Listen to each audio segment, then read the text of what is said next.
Hello, and thanks for joining in tonight. I'm Dave, the IT guy. We're going to be talking about VPNs, virtual private networking. Why would you use it? How would you use it? Where would you use it?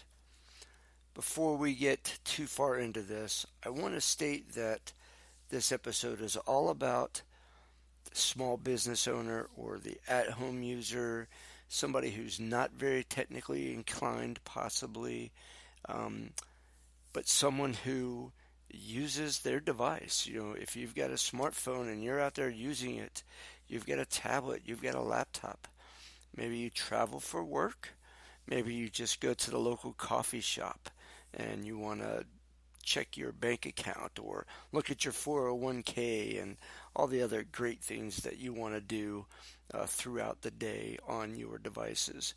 So keep in mind that while we're going to be talking about some fairly advanced topics, I'm going to do my very best to kind of keep it simple. Keep it to where you understand it and to where I'm simply not going to confuse you. I also want to mention that I'm not here to sell you anything. So I'm not going to talk about why you should use one VPN service over another. I do have a particular favorite VPN software of my own. And if you want to figure that out, which one it is, you can check out my website at dtig.net. That's David Thomas India Golf.net.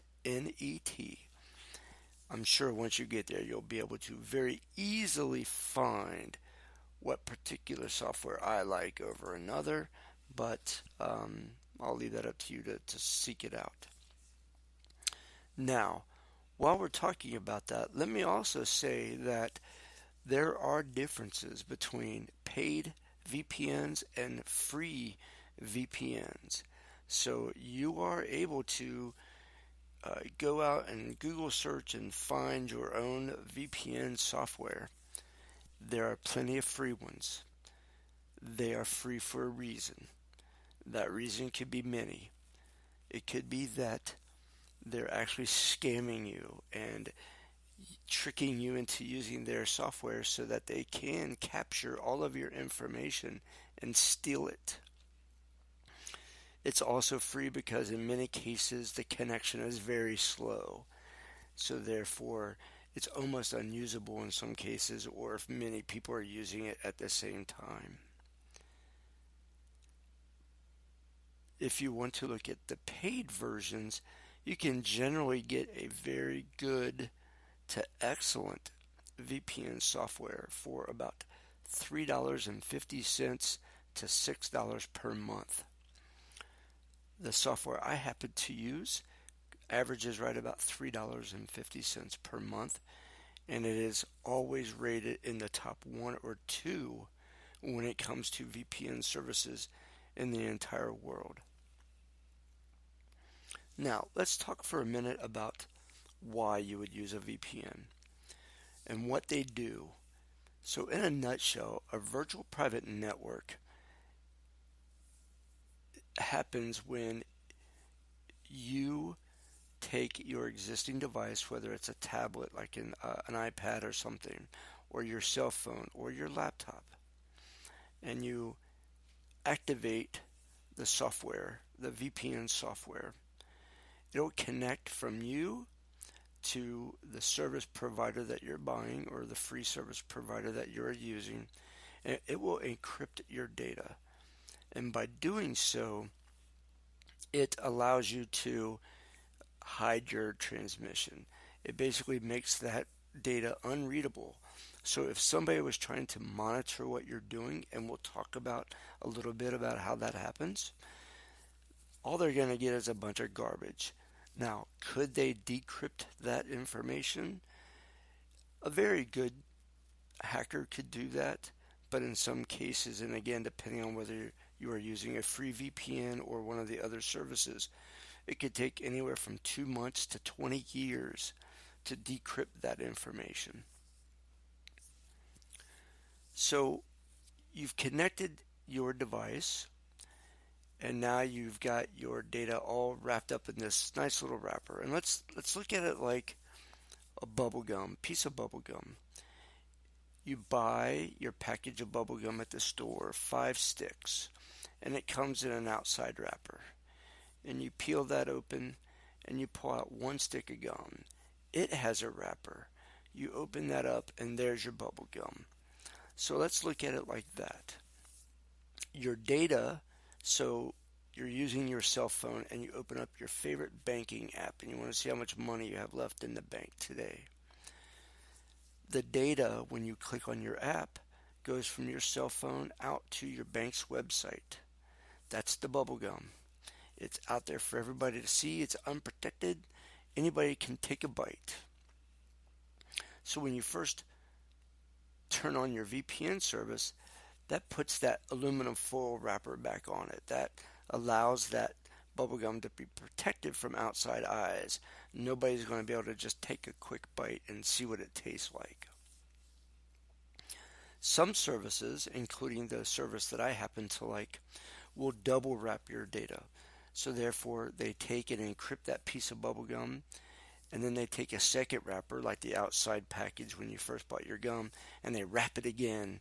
And that way you are able to really make sure that nobody's taking a bite of your data. So that's the why. That's why we use a VPN. We don't want anybody else taking a look at what we've got or what we're trying to do. Now, the how, we've a little bit talked about that. The how is you would go out to one of these websites and you would sign up for that VPN service. Once you've signed up for that service, you will either get instructions on how to edit the settings on your device or to download a piece of software for your particular device. And there'll be software for Windows or Macintosh, the Apple devices, whether it be a Mac computer or an iPad or an iPhone. There'll be Android software, Windows, if I didn't say that already. So you'll have several pieces of software that you can choose from. You'll download that software. You will sign into that software with the username and password that you created when you signed up for the VPN service initially. And now you're ready to go. It's as simple as click a button and you're connected to your VPN, and now all of your data is wrapped up in a nice pretty wrapper and nobody else is taking a bite of what you've got going on. Where would you use it? You would pretty much use it anywhere, even at home, and we'll talk about that a little bit too. But the most common places that you would use your VPN is if you are at, say, your local coffee shop and they've got free Wi-Fi, or any place, the hotel while you're traveling, they have free Wi-Fi in your hotel room. Before you do anything else, you're going to want to make sure that you are connected to your VPN service provider.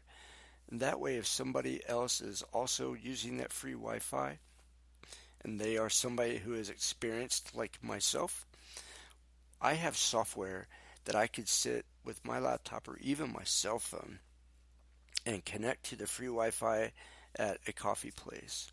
And I can just capture all the data that goes across that wireless. Doesn't matter what computer it's from or what website it's going to, whatever. It'll just capture data. If you're not using if you're not using a VPN, or you're not connecting to a website that is HTTPS, the S stands for secure, which is also kind of like a VPN. If you're not using one of those two devices or capabilities, so if you're not using VPN or you're not going to a website that has HTTPS, then that means all of your traffic is being sent in the clear. So for example, you log into something, I can see what you typed on your keyboard, and I can capture that traffic. And I can say, oh, Mr. or Miss So-and-so went to this website, typed in this information, and then they typed in that information. I can safely put together the fact that the first thing you typed was your username. The second thing you typed was your password. Now I have it too. And I can go in and take a peek at what you got going on. Now, that could be something as simple as your Twitter account or Hulu or something else, but you could be watching Netflix and hey, maybe I want to watch the new episodes of Orange is the New Black as well. So I'm going to go ahead and start using your account. So that's kind of the why. That's why you would want to use it. And that's kind of where, like in a coffee shop, at your hotel Wi Fi, any place that you're using public Wi Fi that others might also connect. But let's also talk about your home, which is one of the most common places to kind of be forgotten about. People think, hey, I'm at home on my own wireless. I pay for this. It's mine. I've got a password on my wireless, so you can't check me out and you can't use it. Well, that's not true. Not true at all. Many wireless or ISPs, internet service providers, you buy your wireless and your network or your cable internet modem, whatever it is that you got, and they come in and install it for you. Most of the time, these installers use default entries, and none of the data that's going from your house out is secure. So, sure, I can't get onto your wireless and go surfing the web, but what I can do is just connect to your wireless device. I don't know your password, so I'm not going to be able to surf the web. But once I get connected to your device, say I'm your next door neighbor, or I'm the kid down the street, and I use the same internet service provider you use, I can connect it to my own network, and then I can just scan the wide range of networks that might be around me, which is your house or the other neighbor's house or the business down the street, whomever else also uses that ISP. Now, this might sound like a bunch of tech gobbledygook, and you're thinking, nobody does this. This is too hard. What are you talking about, Dave, the IT guy? That's ridiculous. Nobody does that. Believe me when I tell you, it happens on every network, on every block, on every street. It happens hundreds, if not thousands, of times per day. And if you're in a neighborhood with a lot of big corporations, it happens tens of thousands of times per day. So, why am I telling you all this? Well, you can also uh, put this VPN software on your wireless router at home, or just apply the settings that their instructions give you so that when your wireless modem connects to your internet service provider, it auto connects to the VPN service as well and encrypts all that traffic. Now, as a side note, if you didn't know, recently in the United States, a new law called the Net Neutrality Act was passed, and that basically gives the internet service providers the right to monitor all of your traffic and see what websites you go to and what you're doing. And then they can compile that data and they are allowed to sell it to other third parties like telemarketers and email people and whatever so that they can start marketing to you based on the things that you like to look at on the internet. So if you're looking at, Amazon and kitty cat videos, who knows what kind of telemarketing calls you'll get in the next 2 or 3 months. But by having your VPN enabled at home, you can let that ISP track all they want, and all they're going to see is a bunch of nonsense garbage that they can't decipher because you've encrypted your traffic from the source, which is your home. So that's one of the great and most compelling reasons that I can think of. And also because when people use their desktop at home and their other computers at home, they have that extra sense of false security. I'm at home. I can log into my bank or my 401k and I can do all this other stuff that I want to do. Well, you really can't. Again, it's not difficult. I can usually break somebody's passwords in about 2 hours or less if I really want to put some effort into it. And I have the software on the computer that I happen to be using at the time. It isn't hard. And there are plenty of people like me that can do it too. So please don't think, Dave, it's not going to happen to me. I've been using a computer for 5 years or 20 years. It's never happened. I bet you've been compromised in the past and you probably don't know it. And again, if you want to check out my website, Dave the IT Guy, which is dtig.net. I've got some links to some websites where you can go and check your own email addresses out and see if you've been what we call being owned or being pwned or whatever you want to call it, and see if your email address has been compromised and you don't even know it yet. So we've talked about using the VPN at home, and we've talked about using it at the coffee shop, and what we haven't talked about using it on devices like your Xbox or your PlayStation. You can also use your VPN there, and that way, if your kids are getting onto the web services through these smart TVs or these other smart devices, you can protect them as well. Now, one of the last comments about the different VPN services is that while you're out there checking out what service do I want to buy and what do I want to pay for, you can also look at how many devices can I connect. The service that I happen to use, I'm allowed to connect 6 devices under the same account.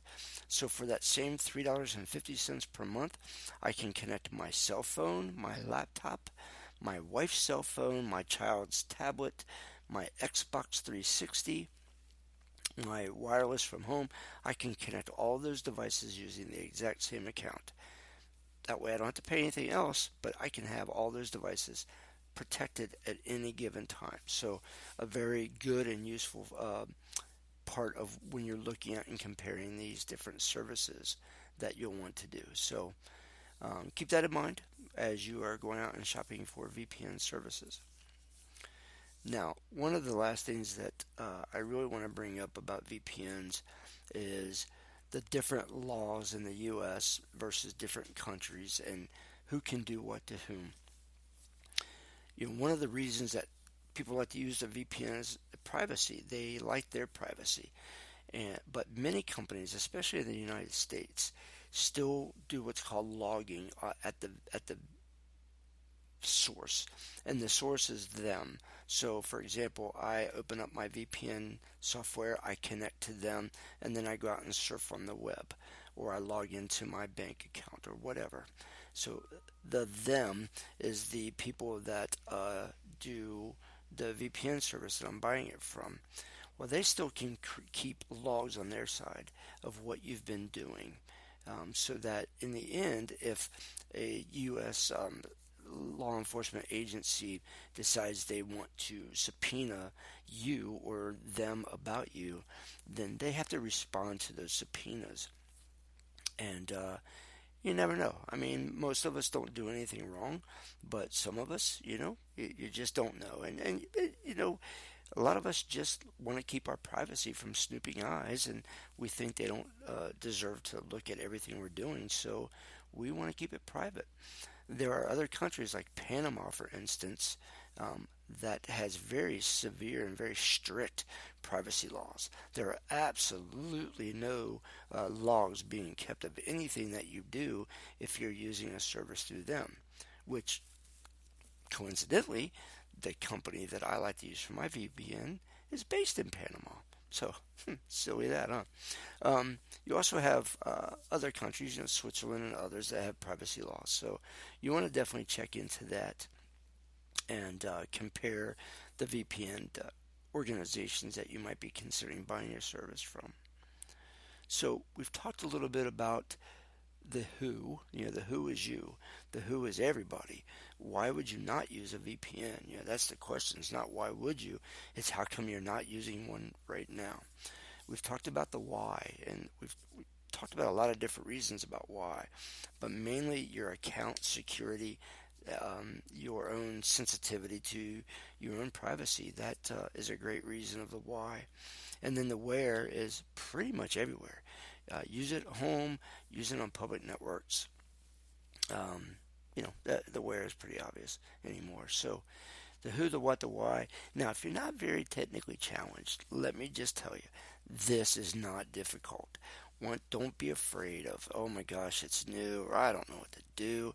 It's just as easy as going to the App Store or iTunes or whatever and downloading the app. So once you go on the internet and you find the service that you want to use, whether it be free or paid, although I highly, highly suggest getting a paid service. Once you do that, you'll have your account information.